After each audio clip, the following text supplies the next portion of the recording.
प्यारे दोस्तों, मैं सैम सर आपके लिए लेके आया हूँ नई वीडियो। और ये जो वीडियो है ये 10th क्लास के chapter 3 pair of linear equation in two variables या दो चर वाले रैखिक समीकरण युग्म की प्रश्नावली एक्सरसाइज 3.1 पर है। इससे पहले कि आप ये वीडियो देखें, आप गूगल पे जाइए या यूट्यूब पे जाइए, समीरू ठाकुर सर्च कीजिए, उसको सब्सक्राइब कीजिए और जो बेल आइकन है उसमें आपको प्रेस कीजिए ताकि आपको नोटिफिकेशंस मिलती रहे। कमेंट कीजिए आपको वीडियो कैसा लगा और अगर अच्छा लगता है तो अपने फ्रेंड्स के साथ शेयर कीजिए। तो सबसे पहले हम बात करेंगे दो चरों वाले रैखिक समीकरण की। तो दो चरों वाले रैखिक समीकरण क्या है? समीकरण जिसको हम ax जमा बी वाई जमा सी बराबर 0 के रूप में लिख सकते हैं, ऐसे समीकरण को हम दो चर वाले रैखिक समीकरण कहते हैं। तो आप इसमें देख सकते हैं, इसमें दो चर हैं x और y, a b c इसमें वास्तविक संख्याएं हैं। इसमें a और b ज़ीरो नहीं होने चाहिए, क्योंकि अगर a ज़ीरो हो जाएगा तो ये वाला पद आपका ज़ीरो हो जाएगा, जिससे ये एक चर वाला रैखिक समीकरण रह जाएगा। और b ज़ीरो हो जाएगा तब भी आपके पास एक चर वाला रैखिक समीकरण रह जाएगा। और अगर a और b दोनों ज़ीरो हो जाएंगे तो ये बिना चर वाला आपका रैखिक समीकरण बन जाएगा या चर का रैखिक समीकरण बन जाएगा। तो इसीलिए a और b ज़ीरो नहीं होने चाहिए। तो इस समीकरण में जो ए बी सी है वो वास्तविक संख्या है और एक्स वाई इसमें दो चर हैं। जैसे 2x जमा 3y माइनस 5 बराबर है 0 एक दो चर वाले रैखिक समीकरण का एक उदाहरण है। इसमें आप देख सकते हैं कि a 2 है, b 3 है और c माइनस 5 है। तो ये बेसिकली आपका एक व्यापक रूप है दो चरों वाले रैखिक समीकरणों का, वो है ax जमा by जमा c बराबर है 0। अब वैसे ही हम इस दो चरों वाले रैखिक समीकरण का ज्यामितीय अर्थ देखेंगे। तो मान लीजिए कि हमारे पास जो समीकरण है वो है 2x जमा 3y माइनस 5 बराबर है 0। अब आप इसमें क्या करेंगे, x और y के अलग अलग मान लेंगे। जैसे x 0 लिया तो क्या होगा, x 0 लिया तो आप इस समीकरण में x को 0 पुट कर लीजिए, ये वाला पद आपका 0 हो जाएगा, जिससे आपके पास रह जाएगा 3y माइनस 5 बराबर है 0। और 3y माइनस 5 बराबर है 0 को जब आप हल करोगे तो y आपके पास 5/3 आ जाएगा। तो x 0 लेने पर y आ रहा है 5/3। वैसे ही जब आप y 0 लोगे तो आपने देखना है कि x का मान कितना आता है, तो x का मान आ जाएगा 5/2। वैसे ही x का मान जब आप 1 लेंगे तो फिर देखना है y कितना आता है, तो x का मान 1 लेने पर y आ रहा है आपके पास 1। तो ये आपके पास 3 मान आए और इन 3 मानों से अब आप क्या करेंगे, एक ग्राफ खींचेंगे इसका। तो आपको पता है ग्राफ पेपर पे ग्राफ कैसे बनाते हैं, आपने इससे पहली कक्षाओं में भी पढ़ा होगा, 9th में भी पढ़ा है आपने। तो इसमें आपके पास दो अक्ष होते हैं, x अक्ष और y अक्ष। आप कोई स्केल चूज करते हैं कि ग्राफ में कौन सी स्केल यूज करेंगे, और उस स्केल का पता आपको सबसे ज़्यादा वाले मान से पता चलता है। सबसे ज़्यादा मान x का कितना है 5/2 और y का कितना है 5/3, सबसे कम मान 0। तो 0 और 5/2 के बीच में आपका मान आ रहा है, तो इसलिए आप स्केल उसी हिसाब से लेंगे। जैसे इसमें जो स्केल ली गई है वो है 1 की स्केल, तो 1 जो आपका मात्रक है वो हमने 1 के बराबर लिया है। तो ग्राफ पेपर पे जो 1 मात्रक है वही हमने 1 के बराबर लिया है। तो ये सबसे इजी वाली स्केल है जिसको आप ले सकते हो। तो अब आपने क्या करना है, x 0 दिया है तो y 5/3। तो x 0 का मतलब है ये वाला बिंदु, क्योंकि ये जो बिंदु होता है ये मूल बिंदु होता है। यहाँ पर x भी 0 होता है, y भी 0 होता है। तो x 0 है मतलब ये वाला बिंदु, y 5/3 है तो ये बिंदु x 0 और y 5/3 को आपके ये जो है निर्देशांक है आपके इस बिंदु के x 0 और y 5/3। वैसे ही दूसरा बिंदु है x 5/2 और y 0। तो आप देख सकते हैं कि ये वाला जो बिंदु है ये x यहाँ पर 5/2 मतलब 2.5 के बराबर है। आप देख सकते हैं 2.5 पे ही है, 2 और 3 के बीच में है, और y यहाँ पर 0 है, तो ये दूसरा बिंदु आ गया। तीसरा बिंदु है x1 और y1। तो x1 यहाँ पर है और y1 यहाँ पर है, तो ये तीसरा बिंदु हो गया आपका x1 और y1। जब आप इन तीनों बिंदुओं को मिलाएंगे तो आपके पास एक रेखा बन जाएगी।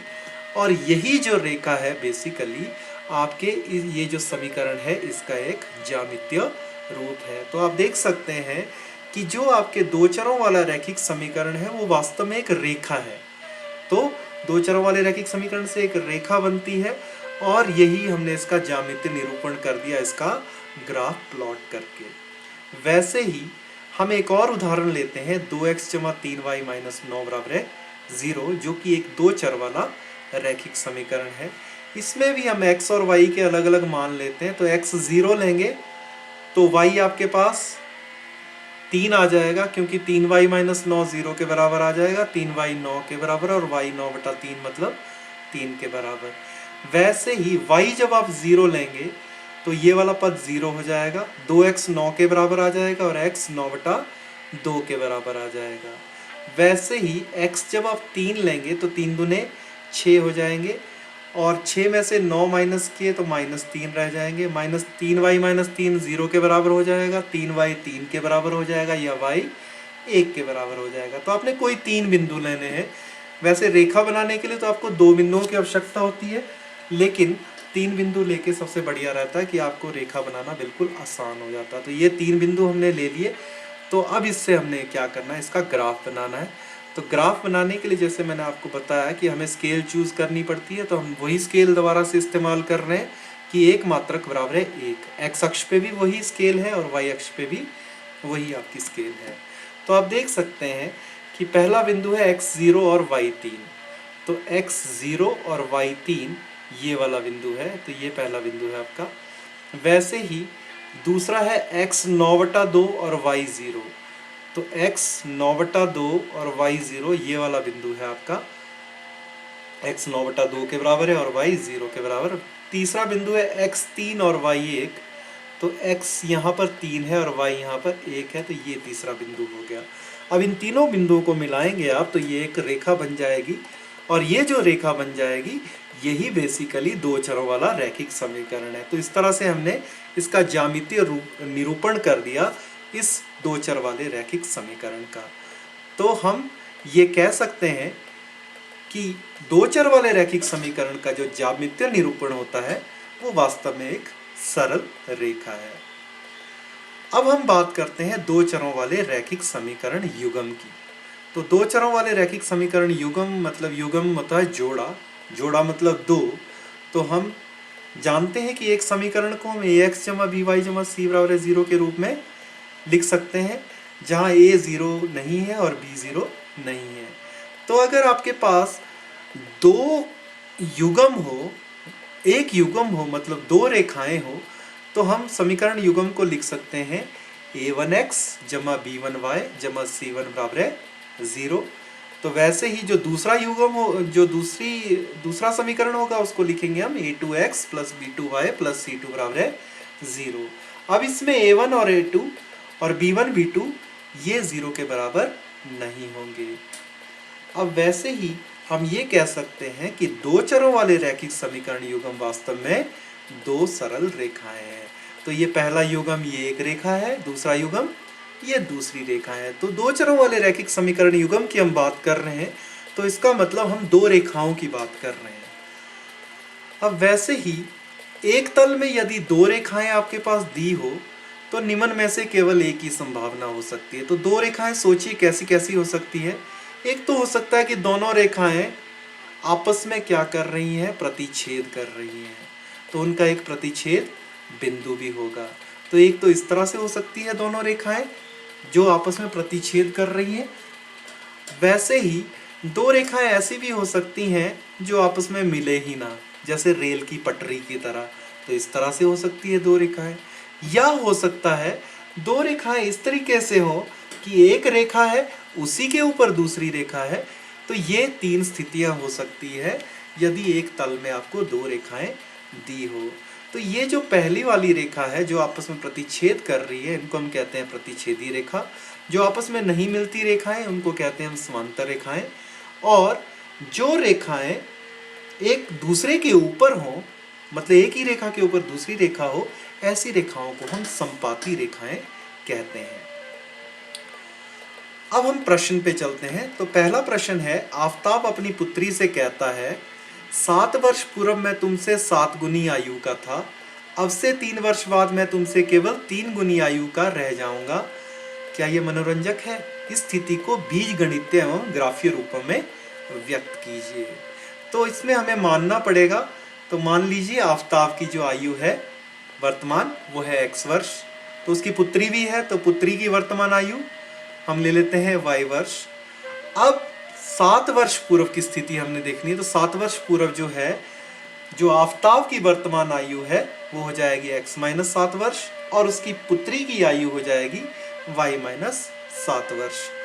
वैसे ही 3 वर्ष बाद, तो 3 वर्ष बाद की स्थिति हमने देखनी है, लेकिन पहले स्थिति की बात करते हैं। जो हमें दिया है कि 7 वर्ष पूर्व मैं तुमसे 7 गुनी आयु का था, तो 7 वर्ष पूर्व आफ्ताब मतलब x माइनस 7 वो 7 गुनी आयु थी उसकी पुत्री की आयु से, तो 7 गुणा y माइनस 7, ये आपका पहला समीकरण बन रहा है।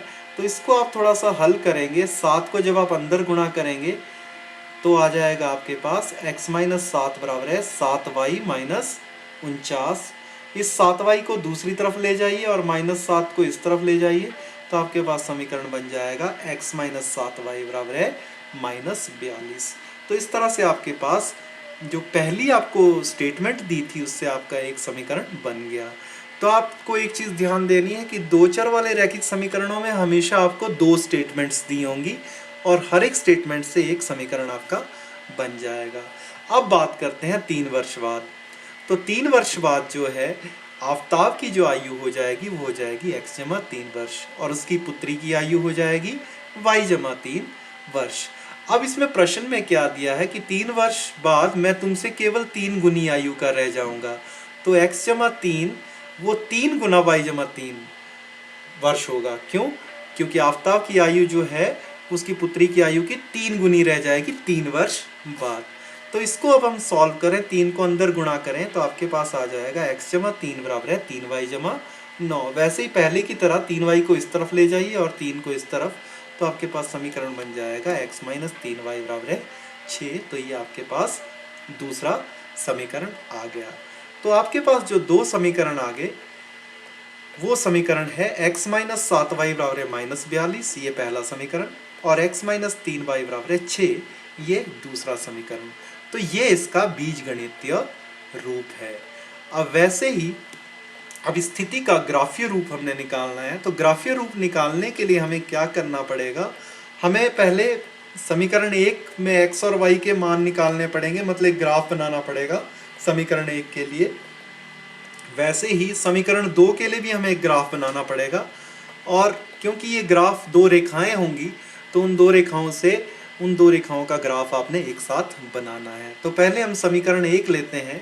तो समीकरण 1 से, तो समीकरण 1 में आप देख सकते हैं कि x अगर आप 0 ले लेते हैं तो माइनस 7y माइनस 42 के बराबर आ जाएगा, और y आ जाएगा माइनस 42 बटा 7 जो कि 6 के बराबर है। तो x 0 आ जाएगा, y 6 के बराबर आ जाएगा।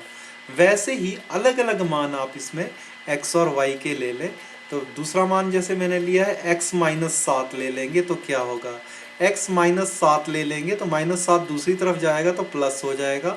माइनस 42 में से माइनस 42 प्लस 7 होते हैं माइनस 35, तो माइनस 7y माइनस 35 के बराबर आ जाएगा, और y आ जाएगा 35 बटा 7 मतलब 5 के बराबर। वैसे ही x अगर हम 7 लें तो x 7 लेंगे तो 42 माइनस 42 और माइनस 7 हो जाएंगे माइनस 49, माइनस 7y माइनस 49 के बराबर आ जाएगा, और y आ जाएगा आपके पास 49 बटा 7 मतलब 7 के बराबर।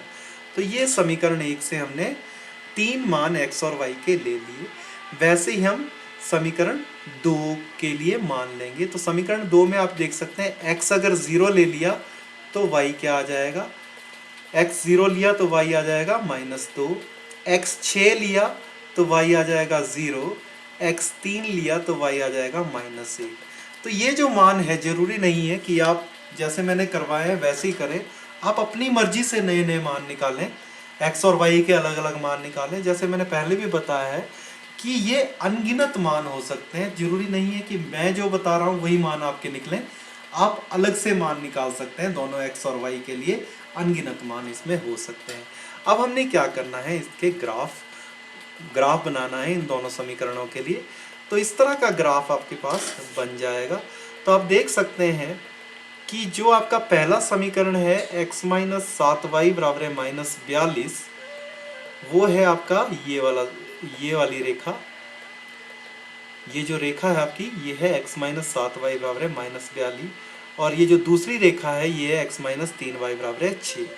तो आप देख सकते हैं कि इसमें जो स्केल ली है मैंने वो ली है 5 की स्केल, x अक्ष पे भी और y अक्ष पे भी, क्योंकि कंपैरेटिवली अगर हम 1 की स्केल लेते तो ये ग्राफ बहुत ज़्यादा बड़ा बन जाना था। तो इसलिए स्केल को आपने अपने हिसाब से बदलना भी है।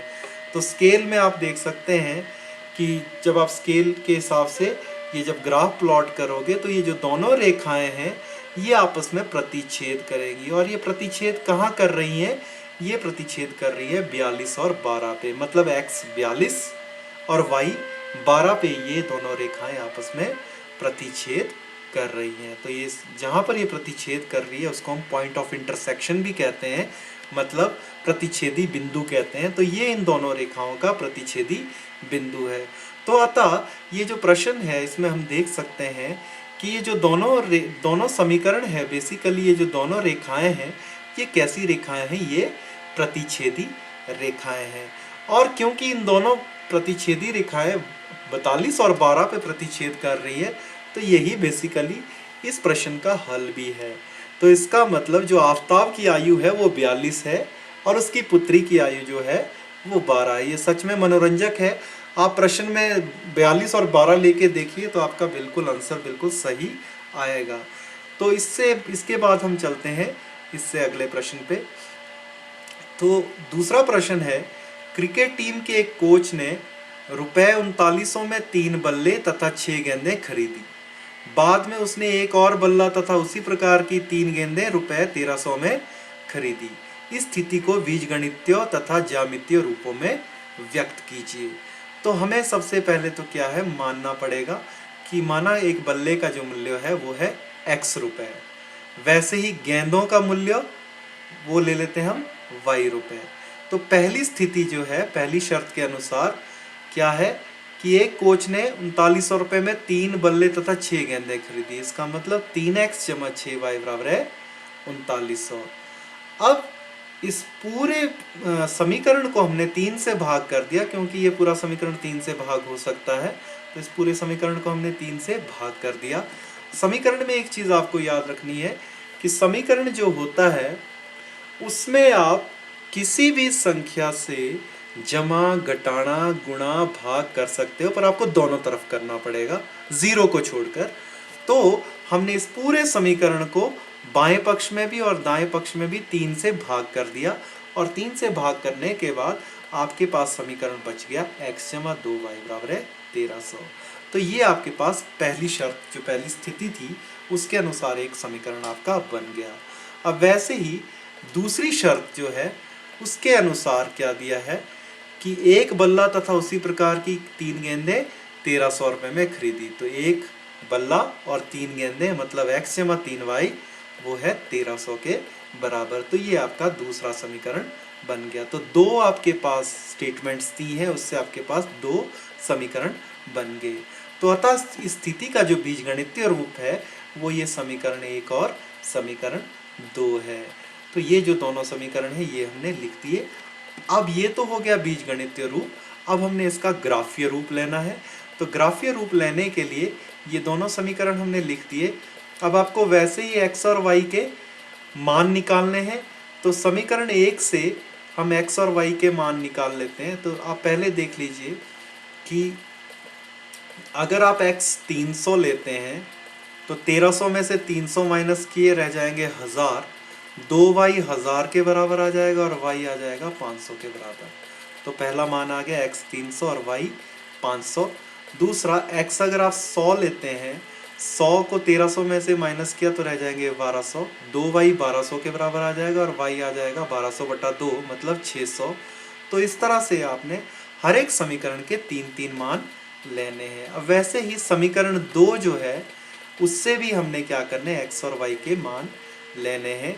तो समीकरण 2 में आप देख सकते हैं अगर हम y 0 ले लेंगे तो x आ जाएगा आपके पास 1300। तो पहला मान आ गया x 1300 और y 0। दूसरा मान x 1000 है तो y 100 है। तीसरा मान x 700 है तो y 200 है। अब हमने इसको क्या करना है, ग्राफ पे प्लॉट करना है। तो हम इनका ग्राफ लेंगे तो आप देख सकते हैं कि ये जो ऊपर वाली जो रेखा है, ये वाली रेखा, ये है आपकी समीकरण 1, मतलब x जमा 2y बराबर है 1300। जो नीचे वाली रेखा है ये है दूसरा समीकरण, x जमा 3y बराबर है 1300। तो इन दोनों समीकरणों को जब हम ग्राफ पेपर पे लेंगे तो आप पाएंगे कि ये दोनों समीकरण बेसिकली एक बिंदु पर प्रतिच्छेद कर रहे हैं और वो बिंदु है 1300,0। तो यही बेसिकली आपका क्या है, हल है। तो इसका मतलब जो आपके पास ये जो दोनों समीकरण है ये यहाँ पर प्रतिच्छेद कर रहे हैं 1300 और 0 पर। तो ये जो दोनों समीकरण है उनसे जो दो रेखाएं बन रही हैं, तो ये दोनों रेखाएं कैसी हैं, ये दोनों प्रतिच्छेदी रेखाएं हैं। और आप देख सकते हैं कि इसमें जो स्केल है वो 200 की स्केल ली गई है, x अक्ष पे भी और y अक्ष पे भी। तो इस तरह से ये इसका ग्राफीय रूप है। वैसे ही चलते हैं तीसरे प्रश्न पे। तो तीसरा प्रश्न है 2 किलोग्राम सेब और 1 किलोग्राम अंगूर का मूल्य किसी दिन रुपए 160 था। एक महीने बाद 4 किलोग्राम सेब और 2 किलोग्राम अंगूर का मूल्य रुपए 300 हो जाता है। इस स्थिति को बीजगणितीय तथा ज्यामितीय रूपों में व्यक्त कीजिए। तो हमें इसमें पहले तो मानना पड़ेगा, माना 1 किलोग्राम सेब का मूल्य रुपए x और 1 किलोग्राम अंगूर का मूल्य माना रुपए y। तो आपके पास दो स्थितियां या दो स्टेटमेंट्स दी हुई हैं। तो पहली शर्त के अनुसार क्या है, 2 किलोग्राम और 1 किलोग्राम अंगूर का मूल्य है 160। इसका मतलब 2x जमा y है 160 के बराबर। ये आ गया आपका समीकरण 1। वैसे ही दूसरी शर्त के अनुसार 4 किलोग्राम सेब और 2 किलोग्राम अंगूर का मूल्य 300, मतलब 4x जमा 2y बराबर है 300 के बराबर है। तो ये जो दो समीकरण आपके पास आ गए, ये स्थिति का बीजगणितीय रूप है। तो ये दोनों समीकरण बीजगणितीय रूप है। अब आपने क्या करना है, इसका ग्राफीय रूप लेना है। तो ग्राफीय रूप लेने के लिए हम यही दो समीकरण लेते हैं और स्थिति का ग्राफीय रूप लेने के लिए हम समीकरण 1 के लिए x और y के मान निकालते हैं। तो समीकरण 1 में आप देख सकते हैं कि x अगर आप 50 ले लोगे तो 50 दूने हो जाएंगे 100, 160 में से 100 माइनस किए रह जाएंगे 60, तो y आ जाएगा 60। तो वैसे ही आपने x और y के अलग अलग कोई 3 मान निकालने हैं। वैसे ही समीकरण 2 से, तो समीकरण 2 में आप देख सकते हो कि अगर आप x का मान 70 लेते हो तो 70 गुणा 4 होते हैं 280। 300 में से 280 माइनस हो जाएंगे तो रह जाएंगे 20। तो 2y 20 के बराबर आ जाएगा और y आ जाएगा 10 के बराबर। तो इसी तरीके से आपने 3 मान ये टोटल लेने हैं। तो जैसे ही आपके पास 3 मान हो गए, अब आपने ग्राफ प्लॉट करना है। तो पहले एक समीकरण को आप प्लॉट करेंगे, फिर दूसरे समीकरण को प्लॉट करेंगे। तो इस तरह का ग्राफ आपके पास आएगा। तो आप देख सकते हैं कि ये जो दो ग्राफ बने हैं, तो जैसे ये वाला जो ग्राफ है ये है आपका समीकरण 1 के लिए ग्राफ। तो इस तरह का ग्राफ आपका बन रहा है। तो पहले आप पहले समीकरण का ग्राफ लेंगे, फिर वैसे ही आप दूसरे समीकरण का ग्राफ लेंगे। तो आप देख पा रहे हैं कि जो दोनों समीकरण है, ये जो दोनों रेखाएं बन रही है दोनों समीकरण से, ये दोनों रेखाएं कहीं प्रतिच्छेद नहीं कर रही है। तो ये जो उदाहरण आपको दिया है, इसमें ये जो दोनों रेखाएं हैं ये प्रतिच्छेदी रेखाएं हैं। तो इसी के साथ मेरा ये वीडियो का फर्स्ट पार्ट ख़त्म होता है। Thank you.